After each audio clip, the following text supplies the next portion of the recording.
অস্ট্রেলিয়ার সাবেক অধিনায়ক স্টিভেন স্মিথকে নিজের বোলিং জাদুতে বোকা বানিয়ে ফেরালেন রিশাদ হোসেন। রিভার্স সুইপ খেলতে গিয়ে রিশাদের বলে টার্ন আর বেলকিতে পুরোপুরি পরাস্ত হন তিনি। বল স্টাম্পে আঘাত করার পরপরই অবাক হয়ে তাকিয়ে থাকেন স্টিভেন স্মিথ। রিশাদের এমন বোলিং দেখে নিয়মিত নিজেই অবাক হয়ে যান স্টিভেন স্মিথ এবং হতাশ হয়ে পড়েন। মাত্র 43 বলে 65 রান করে এক দুর্দান্ত ইনিংস খেলেন, তবে শেষ পর্যন্ত রিশাদের বলে উইকেটের শিকার হন। এতে থেমে থাকেন রিশাদ হোসেন। সেই সাথে এই ওভারের শেষ বলে আরেক সেট ব্যাটসম্যান মরিস হ্যানরিসকেও উইকেট করেন রিশাদ। এক ওভারে গুরুত্বপূর্ণ 2টি উইকেট তুলে নিয়ে ম্যাচে বড় প্রভাব পেলেন এই তরুণ স্পিনার।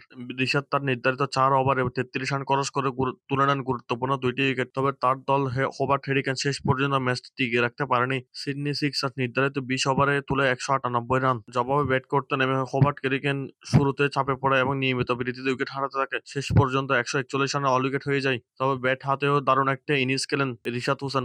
মাত্র 8 বলে 11 রান করেন, যার মধ্যে ছিল একটি দারুণ ছক্কা। যদিও শেষ পর্যন্ত সেমিফাইনাল থেকে বিদায় নিতে হয়েছে রিশাদ হোসেনের দলকে, তবুও এবারের বিগ ব্যাশ লিগে রিশাদ হোসেন ছিলেন বাংলাদেশের গর্ব। নিজের প্রথম আসর খেলতে নেমে 11 ম্যাচে 15টি উইকেট নিয়ে তিনি প্রমাণ করেছেন বড় মানুষের পারফরমেন্স করার জন্য সামর্থ্য আছে তার। এই আসরটি নিঃসন্দেহে রিশাদের ক্যারিয়ারের জন্য ছিল অসাধারণ।